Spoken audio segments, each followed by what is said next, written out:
Bonjour Rémi, déjà un grand merci d'accepter de faire cette interview. Donc pour rappel, je vais interviewer des personnes qui travaillent dans plein de domaines différents, qui ne sont pas dans la data, des développeurs, des gens qui font du marketing, des designers, des comptables. Et l'idée, c'est que je vais leur poser les mêmes questions à tous, afin de bien comprendre leur rapport avec ce sujet de la data. Et du coup, même si je te connais parfaitement, la première question que je vais te poser, c'est est-ce que tu peux m'expliquer ton parcours professionnel? Ouais, donc bonjour. Moi, mon parcours, il est très simple. Je suis arrivé chez Mes Opinions en 2012 en tant que développeur et aujourd'hui, j'en suis le responsable technique. Ok, et quand tu dis responsable technique, c'est que tu as des personnes sous toi. Ouais, alors, l'équipe technique de Mes Opinions, c'est donc moi en CTO avec 4 développeurs. Il y a 2 data scientists et un product owner. Ok, très bien, donc ça fait déjà une belle petite équipe. Ouais. Et du coup, tu dis mesopinions.com, est-ce que tu peux expliquer ce que c'est comme entreprise? Ouais, donc mesopinions.com, nous, on est la première plateforme de mobilisation citoyenne française. On a été créé en 2006 et en gros, nous, on permet à tout citoyen de faire entendre sa voix, si on veut faire simple. Et en termes de chiffres, on a à peu près 15 millions d'utilisateurs, 75 000 pétitions et plus de 225 millions de signatures. Et souvent, on nous pose la question, est-ce que ça marche de signer des pétitions? Oui, ça marche. J'ai regardé les chiffres tout à l'heure. En 2022, on a une victoire tous les 3 jours. Une victoire, qu'est-ce que vous appelez du coup victoire tant que j'y suis? Alors, une victoire, concrètement, si je peux donner un exemple, quelqu'un qui fait une pétition parce que la classe de CM1 de son école ferme, il fait une pétition contre la fermeture de cette classe. Nous, on atteint la victoire au moment où bah, justement la classe est maintenue pour la prochaine année scolaire. Donc ça, c'est un exemple de victoire qu'on a assez régulièrement depuis la création de Mes Opinions. Ok, ok, je comprends. Et là, du coup, tu me dis que tu es chez Mes Opinions depuis 2012, donc si je fais vite des calculs, ça fait 11 ans. 11 ans pour un développeur sur un métier qui a un marché assez bénéfique pour les devs. Qu'est-ce qui fait que tu es resté, que tu as si longtemps dans cette boîte? Ouais, je suis dans ma 11e année. Donc moi, je suis arrivé chez Mes Opinions et ce qui m'a plu chez Mes Opinions, c'est que bah, déjà, le projet a un sens d'aider les citoyens. Ça m'a parlé tout de suite il y a 10 ans et ça me parle encore aujourd'hui. Deux, il y a quand même un défi technique assez énorme. Comme j'ai dit tout à l'heure, 15 millions d'utilisateurs, plus de 200 millions de signatures. Forcément, derrière, en technique, ça implique qu'il y a quand même pas mal de choses à faire. Et moi, j'apprends, je m'amuse encore tous les jours. Donc, il n'y a pas de raison de changer tant que les composantes qui m'ont motivé dès le premier jour sont encore là aujourd'hui. Ok, ok, c'est assez clair. Et juste pour que vraiment tout le monde comprenne, du coup, moi, si par exemple, j'ai un combat, je sais pas, je veux, par exemple, j'ai vu un chien se faire écraser, par exemple. Qu'est-ce que je dois faire pour créer ma pétition? C'est compliqué, c'est payant, c'est. Non, nous, tout est gratuit. Donc, tu viens sur la plateforme mesopinions.com, tu fais lancer ta pétition, tu remplis un titre, un nom d'auteur, un destinataire, le texte de ta pétition et si tu as une image, tu la mets. Ta pétition, elle est en ligne dans la minute qui suit. À côté de ça, là, on a parlé que de l'équipe technique, mais mes opinions, c'est pas que la technique. On a aussi un pôle auteur qui est là pour accompagner chaque auteur de pétition, justement pour l'aider à bah, toucher son destinataire, contacter la presse, organiser des conférences de presse, des communiqués de presse. Le but du pôle auteur, en fait, c'est d'aider, de former, d'accompagner le lanceur de la pétition pour l'aider à atteindre son but, donc la victoire. Ok, ok, donc c'est ouais, c'est vraiment une entreprise qui a un but important pour la France. En plus, on est quand même répandu pour être plutôt des râleurs, les Français. Donc, Ouais, donc un site de pétition, ça peut vraiment répondre à une vraie problématique. c'est ça. Euh, Allons sur notre sujet, sur la data. Est-ce qu'aujourd'hui, vous utilisez la data chez mesopinions.com? Ouais, on en utilise. On en utilise pas mal. Un des plus gros objectifs, nous, de l'utilisation de la data, c'est d'envoyer la bonne pétition à la bonne personne et au bon moment. Forcément, tout à l'heure, je vous ai dit, on avait 75 000 pétitions, 15 millions de personnes. On ne va pas envoyer les 75 000 pétitions aux 15 millions de personnes. Forcément, chaque personne a des appétentes différentes. On a la cause animale, on peut avoir le sport, on peut avoir la protection des enfants, enfin, il y a vraiment toutes les thématiques qui existent, l'environnement, le climat. Donc nous, le but du jeu, c'est bah, quand on estime qu'une pétition peut intéresser une personne en fonction de son profil, de son historique chez nous, on lui pousse un peu la pétition en lui disant Salut Valentin, cette pétition, elle pourrait t'intéresser. Si elle t'intéresse, aide l'auteur à faire avancer son combat en la signant. Et en gros, c'est vraiment le gros objectif de la data chez nous, c'est ça. Ok, je comprends. Et tu vois, nous, chez SCK Data, on accompagne des PME, des associations. Et c'est vrai qu'on a un peu des entreprises qui sont soit convaincues de la data, soit au contraire qui sont plutôt des grandes inquiétudes. Est-ce que quand tu t'es lancé dans la data chez mesopinions.com, quand vous avez commencé à faire vos premiers projets, tu as tout de suite été convaincu ou est-ce que tu as eu au début plutôt des inquiétudes? Non, bah moi j'ai connu les deux, donc travailler sans data et avec data. Forcément au début, pas convaincu plus que ça. Il a fallu faire des projets pour nous convaincre et vraiment nous montrer que ça marchait concrètement. Maintenant, c'est un peu drôle de dire ça, mais je pense que je pourrais plus bosser, en tout cas sans data. Je pense qu'on est tous convaincus chez mes opinions que la data, elle est vraiment au cœur du projet, qu'on ne peut plus faire sans. Donc, nous, ça nous a permis de passer plein de paliers, de mieux comprendre nos utilisateurs, de mieux analyser et de comprendre nos auteurs de pétitions aussi. Enfin, vraiment, on passé pas mal de paliers, de gérer la pression emailing. Il y avait vraiment eu énormément de choses qui ont été faites, qui nous ont ouvert les yeux et qui nous ont permis de faire progresser la plateforme, améliorer la plateforme. Et ça a été grâce à la data. Ok, top. Si je continue sur mes questions, chez STK Data, donc chez nous, on a identifié au fait 8 points de douleur, 8 choses qu'on est capable de régler avec la data. Donc, je vais te les lister.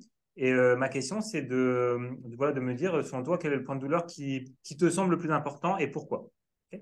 Donc, Ok. le premier point de douleur, c'est les campagnes marketing font perdre de l'argent à l'entreprise.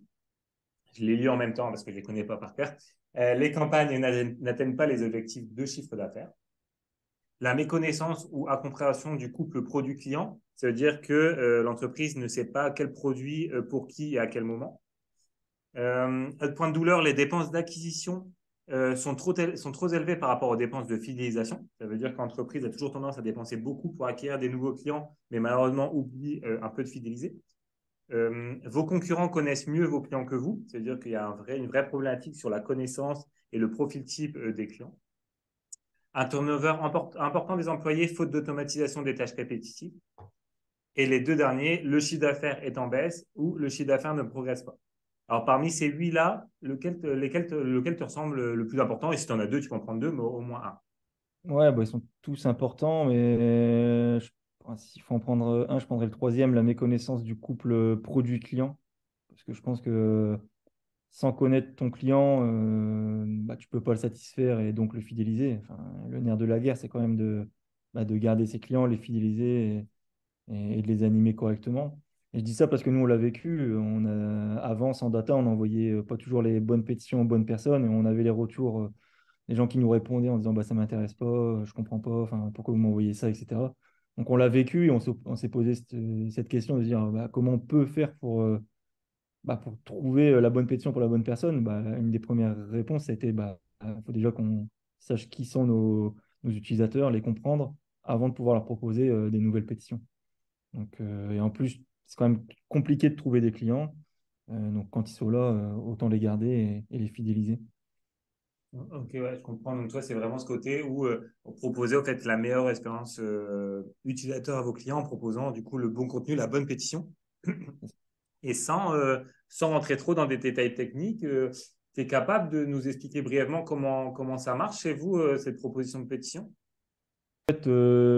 Chez nous, pour faire simple, on a créé un moteur de recommandation.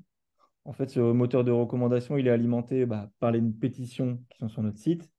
Et chaque signature faite par chaque utilisateur alimente ce moteur de recommandation et le fait apprendre de manière intelligente.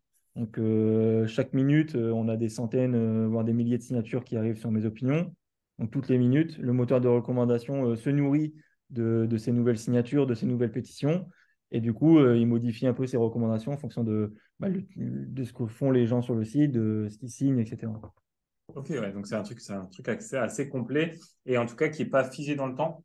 Et du coup, c'est une belle transition pour ma prochaine question. Aujourd'hui, on entend beaucoup parler d'intelligence artificielle. Il y a plein de nouveautés actuellement là, de choses qui permettent de produire du texte, des images, etc. avec l'intelligence artificielle. Mais chacun a un peu sa propre définition. Et ma question, c'est voilà, si toi, tu veux donner une définition de l'intelligence artificielle, tu donnerais quoi comme définition? Je pense pour faire simple, moi, l'intelligence artificielle, c'est un programme informatique qui reproduit le comportement humain et surtout qui apprend au fil du temps. Ok. Et tu dis un truc important, tu dis qui se comporte un peu comme l'humain, qui en tout cas qui imite le comportement humain. Tu entends quoi par imitation du comportement humain? Pour moi, l'intelligence artificielle, ça permet aussi, enfin, une des utilisations de l'intelligence artificielle, c'est de permettre de retirer des tâches, par exemple chronophages, faites par de l'humain, donc d'apprendre un programme informatique à faire ces tâches, les automatiser, et au fur et à mesure d'apprendre. Par exemple, je vais dire un exemple précis, une boîte contact, on peut qualifier des emails et faire des réponses au moins semi-automatisées. Forcément, on n'a pas les mêmes mails tous les jours qui arrivent, donc il faut que le programme apprenne, un peu comme nous, notre moteur de recommandation, il apprend en fonction des signatures. Voilà, le programme apprend en fonction des mails qui rentrent et il essaye de faire la meilleure réponse possible. Donc ça peut être un exemple d'intelligence artificielle. Après, c'est un gros mot, l'intelligence artificielle, c'est un peu fourre-tout. On est tout dedans. Non, je suis d'accord, c'est un peu un mot fourre-tout. Et tout à l'heure, tu as dit que c'était toi qui étais responsable du coup des deux data scientists de mesopinions.com. Et le travail de data, c'est vraiment un travail qui touche un peu à tous les secteurs. Il va toucher un peu de technique parce qu'il faut coder, mais ça va aussi toucher le marketing, ça peut toucher le comptable, voilà, ça peut toucher pas mal de choses. Et j'ai une question sur ce lien. Selon toi, quel est le lien en fait entre le marketing et la data? Il y a quand même un lien assez important. Pour moi, la data, elle permet de donner des orientations marketing. Hmm. Ça permet de trouver les bons leviers, de répondre à des questions précises. Ça drive un peu la stratégie marketing. Je sais pas, par exemple, on a une e-boutique, on peut faire des frais de port offerts, on ne sait pas à partir de combien. Soit on les fait au doigt mouillé, on dit bah, allez, à partir de 50 euros, on fait les frais de port, ou soit on regarde notre panier moyen et on se dit bah, tiens, on veut l'augmenter, on va demander à la data, c'est quoi le panier moyen par utilisateur, etc. Qu'est-ce qu'on peut faire comme frais de port gratuit, à partir de combien, quel palier. Plutôt que de le faire au doigt mouillé, là, on a une réponse précise. Ça peut être un exemple précis. Hmm. Après, je pense que ça permet aussi d'ouvrir un peu les yeux et d'avoir des réponses concrètes en fait sur des chiffres. On se base vraiment sur du concret et pas juste du ressenti. Et parce que souvent, notre ressenti, il est faussé. Moi, par exemple, qui est depuis 10 ans chez Mes Opinions, mon ressenti, il est totalement faussé. Parce que la base, en 10 ans, elle a évolué. On a eu le Covid, on a eu les gilets jaunes, il y a eu plein de comportements qui ont évolué. Et du coup, notre base a aussi évolué. Donc, moi, si je reste sur mes préceptes d'il y a 7 8 ans, forcément, c'est plus les mêmes aujourd'hui. Donc, moi, grâce à la data, par exemple, ça me permet d'ouvrir les yeux, de me dire, ah ouais, ma base, elle a évolué. En 2020, elle est comme ça. En 2021, 2022. En 2023, elle va encore changer. Ça évolue sans cesse, en fait.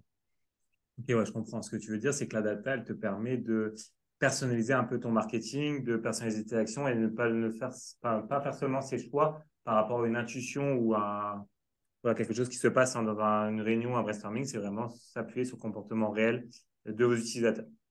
Bah, ça peut valider des intuitions. Si tu as une intuition, la data permet de la valider ou de l'invalider en te disant, attention, là, tu te trompes totalement. Si tu pars là-dedans, c'est risqué parce que nous, les chiffres nous font dire que c'est pas ce que tu penses n'est pas bon, quoi. Ça permet aussi d'éviter certaines erreurs. Ouais, du coup, c'est vraiment la data, c'est vraiment, tu la considères comme vraiment une aide à la décision Ouais, pour les marketeurs. totalement. Et tu as dit un truc encore important, tu as dit, ouais, si je me base sur ce que je faisais il y a 7 8 ans, etc., ou sur mes connaissances, du coup, tout peut être un peu faussé. Et on a quand même connu une grande révolution autour de la data, qui est le RGPD, qui a permis de un peu normaliser toute l'utilisation de la data pour la rendre beaucoup plus, comment dire ça, beaucoup plus propre, et en tout cas, qui respecte un cadre pour protéger les utilisateurs. Et est-ce que chez mesopinions.com, la RGPD a modifié beaucoup de process ou même de design ou de code depuis la mise en place de cette nouvelle loi? Non, enfin, pas vraiment. C'est un peu provoque de dire ça, mais c'est quand même la réalité. Enfin, on est une entreprise, nous, c'est sûr qu'on recueille énormément de data. Enfin, on a beaucoup de monde sur le site, beaucoup de pétitions, beaucoup de signatures. Donc forcément, on a aussi beaucoup de commentaires, de données perso. Enfin, on a vraiment beaucoup, beaucoup de données. Donc, nous, on a pris le part quand quelqu'un arrive dans l'entreprise, de sensibiliser tout de suite l'employé à la data, à la RGPD, à l'utilisation de la data. Chez nous, tout le monde n'a pas accès à la data, c'est bien cloisonné. Ça a été fait dès le début. Donc la RGPD, quand elle est arrivée, forcément, il y a eu quelques petits changements, mais les bases, elles étaient quand même là. Tout le monde était sensibilisé, etc. Donc ça n'a pas révolutionné notre manière de travailler. On a été un peu plus attentif, on a fait des formations un peu plus poussées forcément sur certains métiers qui ont accès plus à la data que d'autres. Mais sinon, globalement, non, on n'a pas révolutionné notre manière de travailler. Ok, ok, ouais, c'était déjà suffisamment propre pour vous avez juste mis en fait, vous avez bien recadré les process, mais dans l'ensemble, c'était déjà suffisamment propre pour pas être chamboulé. Merci en tout cas pour d'avoir répondu à ces questions autour de la data. Moi, j'aime bien laisser toujours un petit temps pour mes invités, 3 minutes, 4 minutes, 2 minutes, peu importe, pour parler vraiment du sujet de votre choix, de ton choix, soit sur l'entreprise, soit sur la data, sur une passion. Je sais que tu cours beaucoup, mais c'est peut-être pas de ça que tu vas nous parler. Mais voilà, je te laisse un peu carte blanche pour nous expliquer quelque chose ou nous parler de quelque chose qui te tient à cœur. Ouais, donc je peux vous parler d'un truc qui est arrivé récemment chez nous. En fait, mes opinions, on n'est pas tout seul, hein, on est un groupe, on a plusieurs entités. Une des nouvelles entités qu'on vient de créer, on a créé une agence web qui s'appelle Développeur, donc on a créé l'année dernière. Et en fait, on s'est rendu compte qu'on avait quand même pas mal de compétences grâce à mes opinions et aux autres choses qu'on fait en interne. On a développé pas mal de compétences. On a une équipe technique qui est quand même assez, assez staffée, senior et qui est quand même costaud. Donc, on s'est dit pourquoi pas mettre à dispo toutes ces compétences acquises au service de l'externe, parce qu'aujourd'hui, on travaillait qu'en interne. Donc, on s'est dit, allez, on crée une agence. Et en gros, nous, les compétences qu'on a acquises, bah, c'est du développement en PHP, en Node.js, l'optimisation de bases de données, forcément, on est expert là-dessus. La cybersécurité, ben, on a été formé, on travaille avec des partenaires aussi là-dessus, donc on a quand même une base solide. On a aussi développé des expertises comme le cloud avec Amazon Web Services, le système de paiement en ligne. Nous, à côté de ça, j'ai parlé que de mes opinions. On a d'autres sites, des sites e-commerce où on a développé des systèmes de A à Z, donc forcément, il y a eu du paiement. L'emailing, on envoie des millions d'emails par mois, donc forcément, on a développé aussi une compétence là-dessus, d'envoyer de trouver le bon message, envoyer la bonne personne, c'est bien, mais techniquement que ce message soit délivré aussi dans la boîte mail de la personne, c'est encore autre chose. Donc là-dessus, on a bien travaillé et on est quand même assez avancé là-dessus aussi. Donc ouais, c'est ça, on a voulu réunir toutes ces compétences, les mettre à disposition de personnes et surtout, nous, notre ambition, c'est pas de faire à la place de la personne, c'est aussi bah, s'ils ont des équipes en interne, de les former, de partager vraiment le savoir. C'est vraiment du partage sans limite, on a envie de dire. On n'est pas là pour juste faire et se dire, on va pas lui dire comment faire, comme ça, il va nous rappeler pour le faire. Non, nous, on veut, si vous voulez qu'on le fasse pour vous, on le fait, mais on est aussi là pour expliquer comment on fait, pourquoi on l'a fait, partager nos expériences passées, parce qu'on a fait forcément des erreurs. Bah, si on peut vous éviter de les reproduire, on est là pour ça aussi, hein. Donc voilà, on a fait un peu cette agence dans ce but. Ok, très bien. Et tu peux rappeler du coup dans cette agence, du coup, c'est tous les devs de mesopinions.com peuvent du coup être appelés pour développeurs. Et du coup, en moyenne, vous avez combien d'années d'expérience les devs? Dans l'équipe, bah, moi, je suis dans ma 11e. En moyenne, si je fais une moyenne des 5 développeurs, donc moi compris, on doit être à 7 ou 8 ans. Ouais, donc Donc, c'est déjà des ils ont profils moins bien d'expérience, seniors. entre guillemets, ils sont dans leur 6e année. Donc, ouais, on a une équipe de seniors, on est bien staffé. Ouais. Ok, ça marche. Et du coup, moi, ce que je ferai, c'est que dans le descriptif de vidéo, je mettrai le site de développeur. Mais si on veut te contacter, c'est quoi? Vaut mieux privilégier le mail, LinkedIn. Comment on fait pour vraiment contacter le développeur? Bah, soit par mail remy@developpeur.fr ou LinkedIn, hein, Rémi Fertin sur LinkedIn, il n'y a pas de souci. Ou si jamais vous avez le contact de Valentin, on se connaît assez bien, il faudra faire le lien. Ouais. Pas de C'est souci. vrai qu'on se connaît pas mal ayant travaillé chez mesopinions.com et du coup, je peux valider tout ce qui a été dit, surtout sur la partie data. En tout cas, Rémi, je te remercie. Je pensais que tu allais me parler un peu de running, mais pas du tout. Il faut savoir que Rémi, c'est un grand coureur. Mais en tout cas, je te remercie d'avoir répondu à ces questions. C'est toujours intéressant d'avoir une vision plus technique de la data, enfin, d'une personne qui ne fait pas de la data, mais qui travaille dans le côté technique. Tes réponses n'ont rien à voir, par exemple, avec une personne qui travaille dans le marketing. Donc, je te remercie pour ça. Et du coup, je recommande à toutes les personnes qui ont besoin de compétences dev dans leur entreprise de te contacter directement pour voir si ce que vous proposez, ça peut répondre à leurs problématiques. En tout cas, merci beaucoup et du coup, à la prochaine pour d'autres vidéos. Merci. Merci à toi. Ciao.